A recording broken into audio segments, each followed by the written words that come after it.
Alright, so this is Colonialism. So this is the board set up for 3-player game.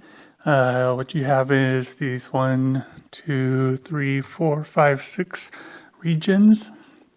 And in each region you have a specific number of native populations, which are the gray tokens, and then you have resources that you're going to be trying to collect from the different regions.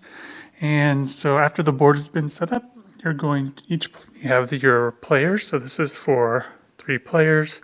And what you're going to do is you're going to take the top 12 cards of your deck and you're going to look at them and you're going to keep 6 of them. Alright, so here you have 12 cards from the blue player. There's 2 different types of cards. There's cards with a chain around them, and then there's cards that are on like what's called parchment. And when you play these cards, if you play a card with a parchment during your turn, it's going to take effect immediately. And if you play a card with a chain on it, it's going to take place at a certain phase of the game. There are a number of rounds. You do 2 action phases, and you do a colonization phase, then 2 action phases, then a colonization phase, then an end of turn phase, and then you will, after that, you advance the marker and then do all of this again. And so, yeah, with your 12 cards, you're going to choose 6 of them. All right, so here I have my 6 chosen cards.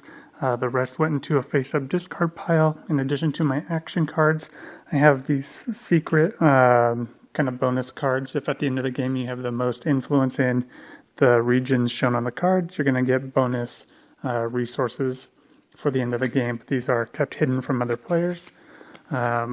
So what you're going to do is you'll look at your cards and you'll kind of maybe determine where you want to place influence. So for example, this person, if I have place influence equal to the yellow resource, both in hand and adjacent to the region. So, I might want to place people around where the yellow cubes are, or this just allows me to place 4 influence. So after everyone chooses their cards, you're going to take your ships. You have 3 ships, and you're going to choose where you put them in the ocean, and where you put them is going to determine where you want to take actions. If I place a ship here, then I'll be able to take actions in any adjacent place. And then, here, I could have more than 1 ship. I could have 2 ships here because maybe I want to influence this region twice, or I want to, influence both of these regions. So everyone chooses where they put their ships. This is a turn order track. This person will go first, second, third. Then you can see the Roman numerals. So that'll just be when he does an action, he'll go, okay, I did my first action, second action, third action, and that's going to be the actions you do in each action round. So the actions you can do, they have these little pictures here. So one of the things you could do is you could draw an influence card. So I could take another influence card from my deck and put it into my hand. Another thing I could do is I could move a ship. So at some point in the game, maybe I want to put more influence over here. So on a move, I could move a ship over there or something. On this one, I can play a card. So I have my cards in my hand, and I'm going to play them to my player board here. It's going to determine if I take a card and I place it here, and that means in this region, when we look at all the cards, this is going to happen in that region. So this says place influence equal to the black resources in and adjacent to the region. So in the region there's 1, adjacent to the region there's 2, so I would be able to put 3 influence into this region.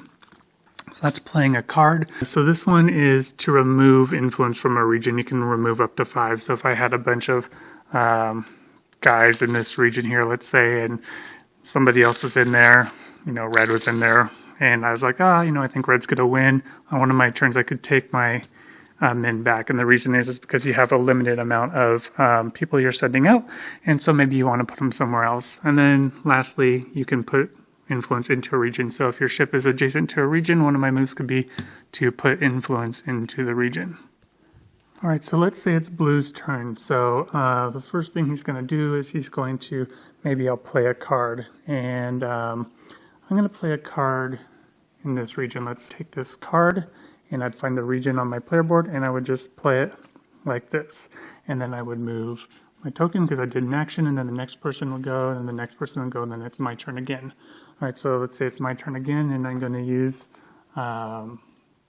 a ship, and you're going to put a guy in the region, and that causes me to have used the ship, so you put it sideways.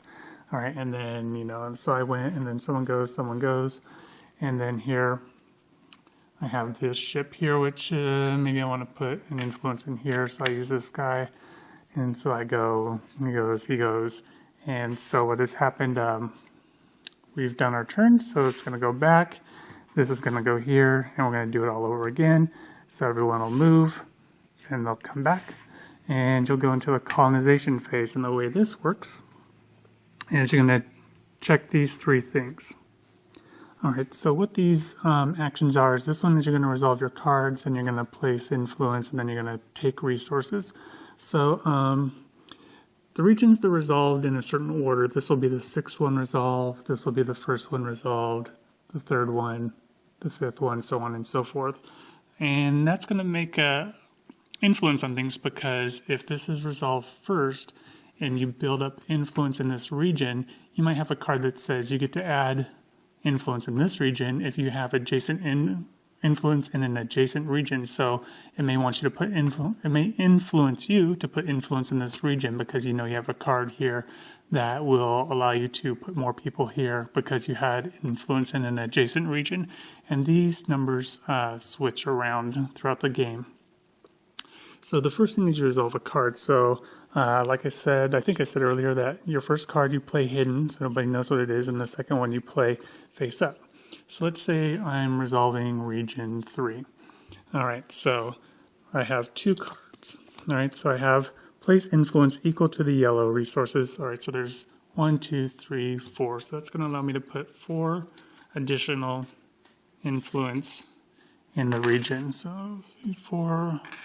All right, so there's that. Then this one says, place 1 influence for each of your adjacent ships and for every adjacent region which you have influence. All right, well, I have 1 ship adjacent to here, so that's going to give me another influence, and I have an influence in this one, so that's going to give me another influence. All right, so I have 1, 2, 3, 4, 5, 6, 7 influence here. And let's just say green had 3 over here, and red had 1. All right, so there's all this influence. There's the natives, and then there's the other players. So what you're going to do now is you're going to look at the region limit. So this region allows you to have 12 people in here. So we have 1, 2, 18, 18, 19. We have 19, so we have 7 too many. So starting with the person who has the least, you're going to start removing influence. So he has the least, so let's remove 1. And then next is this guy, so 2. And then here, let's see, I have 4, 7, 1, 2, 3, 4, 5, 6, 7. So it's tied, so we both remove 1. All right, so we've removed 4, then 5, 6, 7. All right, so this is what it's like at the end. And there's still natives here, so nobody gets the resource cubes. But once you wipe out all the influence of the natives, then let's say they were removed, then the person who has the most influence is going to choose which resource they want, and they'll take all of it. So I could take these 2, and then the other player could take these ones. If there was, if it looked like this, I could take these 2, he could take these 2, and then I could take this 1. And that's kind of how you resolve this phase here. And so then you'll place cards down, more ships, resolve, and then you have the end of turn phase. So I'll go over that. Oh, one thing I forgot to mention. So after you finish a colonization phase, before this moves on to the next thing, you're going to go and you have all these resources in a bag, and you're going to draw 1 new resource for each region, and you're going to put them out there. So, I'll add a resource of that there. 1 up here, and 1 up here, and 1 up here.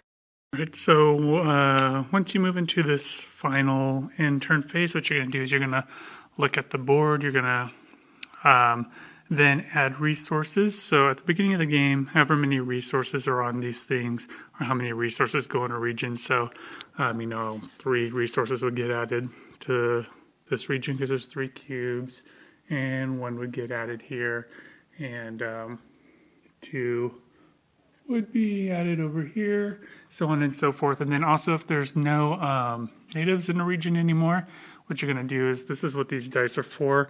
You're going to roll them, and you're going to see, all right, so it's going to be Well, let's see. Actually, there's only two squares. I'm actually only going to roll 2 dice. So I'd rolled 2 dice, and so I rolled a 3 and a 1. So then I would put 4 natives in this section. So it would get, 1, 2, 3, and let's just say 4 people would be added there. And then you would advance the turn token, and you kind of go through the whole thing again. Something I didn't mention, there's these things called mercenaries. So there's cards that let you place mercenaries into sections, so that'll help you with your influence in the region. And then at the end of the turn, you remove them, but it just helps you for gaining majority. All right, so then lastly is, well, how do you win the game? So you win the game kind of like you do in Tigris and Euphrates. It's whatever you have the least of. So you have to have every resource. If I didn't have any of these, I only had 2 resources, my score at the end of the game would be 0.